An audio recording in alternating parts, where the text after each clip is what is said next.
हाँ जी, तो बच्चों आज की इस वीडियो में हम बात करने वाले हैं डिस्ट्रीब्यूटिव प्रॉपर्टी के ऊपर।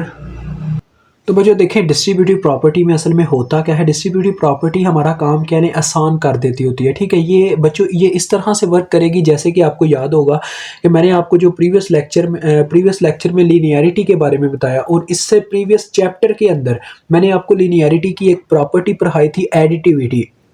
जिसके अंदर आपको बच्चों याद होगा हम एज अ इस तरह से बात करते थे कि यानी कि हम कहते होते थे कि जब y 3 ऑफ t यानी कि कोई भी एक रिस्पांस दिया गया होता था, अगर वो बराबर आ जाता होता था बच्चों y 1 of t plus y 2 of t के, तो हमारा सिस्टम क्या होता था, लीनियर होता था। हम यही कहते थे ना, लेकिन यहाँ पे यही प्रॉपर्टी हमारे काम आएगी किसी भी सिस्टम यानी कि किसी भी कन्वोल्यूशन को आसान करने में, और दूसरा सिस्टम लीनियर, वो बात आपको आगे ही पता है, ठीक है, कि लीनियरिटी में ये ऐसी इक्वेशंस इस्तेमाल होती हैं। अब बच्चों मैं आपको इसकी मिसालें देता हूँ। लेट्स से देखें कभी कभार ऐसा भी होता है कि हमारे पास एक्स ऑफ अभी मैं डिस्क्रीट के अकॉर्डिंग एक मिसाल देने लगा हूँ। हमारे पास जो हमारा सिग्नल है ना एक्स ऑफ एन, वो एक ही है, लेकिन कह लें जो इसके साथ बच्चों एच के सिग्नल्स हैं, मतलब कि जो रिस्पॉन्सेज हैं वो दो टाइप के हैं। लेट्स से दो टाइप के हैं, एच वन ऑफ टी है एक हमारे पास, sorry H one of N है एक, plus H two of N है। तो इसको अगर हम ओपन करेंगे तो हम इसको दो टाइप का सिग्नल बना सकते हैं, मतलब कि एक तरफ आ जाएगा x of n convolution with h one of n, ठीक है, इसी तरह से प्लस सेंटर में और x of n convolution with h two of n, यानी कि हम इसको इस तरह से इजी बना सकते हैं। तो बच्चों होने को अब आप कुछ भी कर सकते हो, मतलब कि कन्वोल्यूशन असल में मैं आपको बताता हूँ ऐसा करना क्यों पड़ता है, यानी कि डिस्ट्रीब्यूटिव प्रॉपर्टी इस्तेमाल करने का, यानी कि इसको जनरेट करने का यहाँ पे मकसद ही क्या था। बच्चों देखो ऐसा कभी कभार होता है कि हमारा सिग्नल इतना मुश्किल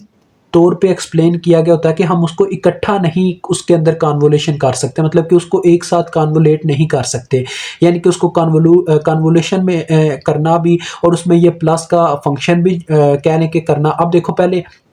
यानी मैं क्या करूंगा, कन्वोल्यूशन परफॉर्म करूंगा इसके अंदर भी और इसके अंदर भी, फिर उसमें प्लस भी करूंगा, यानी ये काम तो मेरे लिए मुश्किल हो जाएगा। लेकिन ये काम अभी पता क्या कर रहा है, यानी ये कन्वोल्यूशन में डिस्ट्रीब्यूटिव प्रॉपर्टी पता है हमारी क्या मदद कर रही है। यहाँ पर जरा गौर कीजिएगा, एक पॉइंट से मेरा सारा ये जो कंसेप्ट आपको देना यहीं पे क्लियर हो जाएगा। देखो ये हमारी इस तरह से मदद कर रही है, ये देखो ये जो आपको सारा यहाँ पे नजर आ रहा था ना बच्चों, ये हमारा था y3 ऑफ t, यानी कि ये चीज थी हमारी y3 ऑफ t, ठीक है, y3 ऑफ n कह लो, क्योंकि ये तो ऐसे एक हमारा डिस्क्रीट सिग्नल, लेकिन मैं आपको चलो टी में ही अभी मिसाल दे रहा हूँ, टी में ही समझ लो बच्चों। ये हमारा पूरा y3 था, ये वाला सिग्नल, जिसको हमने दो हिस्सों में तकसीम कर दिया, y1 of t and y2 of t,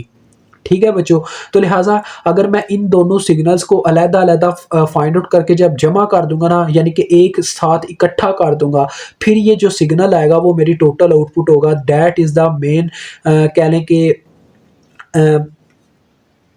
working of distributive property, ठीक है। तो लिहाजा इसमें बच्चों आपको इसकी दो शेप्स दिखाऊंगा जो बुक वाले ने यहाँ पे बनाई हुई हैं। देखो वो कह रहा है कि हम ऐसा भी कर सकते हैं कि एक्स ऑफ टी को पहले एच वन टी और एच टू टी के साथ मल्टीप्लाई करवाएं, यानी कि वाई वन टी और वाई टू टी अलहदा से निकलवाएं, ठीक है, यानी कि इन दोनों की पहले कन्वोल्यूशन करके, जैसे मैंने अभी आपको ये वाला पॉइंट दिखाया, तो फिर वाई इन दोनों को सम अप करें तो हमें वाई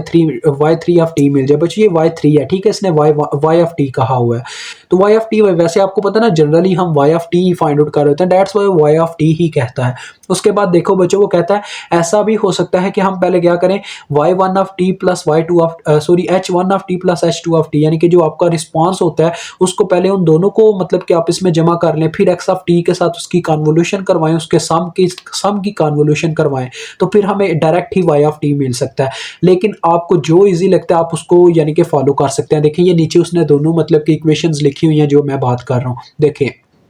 एक तरफ तो ये है हम इन दोनों को अलग-अलग परफॉर्म करके फिर जमा करवाएं, यानी कि पहले दोनों की अलग-अलग कन्वोल्यूशन करें, फिर उनका सम लेके अलग-अलग यानी कि दोनों का सम लेके फिर उनको हम वाई ऑफ टी कहला दें। लेकिन एक तरफ ये है कि इन दोनों के रिस्पांस को पहले जमा कर लें, फिर इन दोनों की कन्वोल्यूशन करवाएं, ठीक है। तो ये हमारे पास बच्चों डिस्ट्रीब्यूटिव प्रॉपर्टी है जो काफ़ी हमारे काम आती है। तो मुझे उम्मीद है आपको समझ आ गई होगी। ये बस छोटा सा एक लेक्चर था, इसके आगे जो एग्जाम्पल है वो इसी प्रॉपर्टी के ऊपर होल्ड करती है बच्चों। मुझे उम्मीद है वो आपको इजीली समझ आएगी। इंशाल्लाह जब हम वो लेक्चर स्टार्ट करेंगे तो आप भी आसानी से इसे समझ पाओगे कि डिस्ट्रीब्यूटिव प्रॉपर्टी किस तरह से हमारे काम आती है।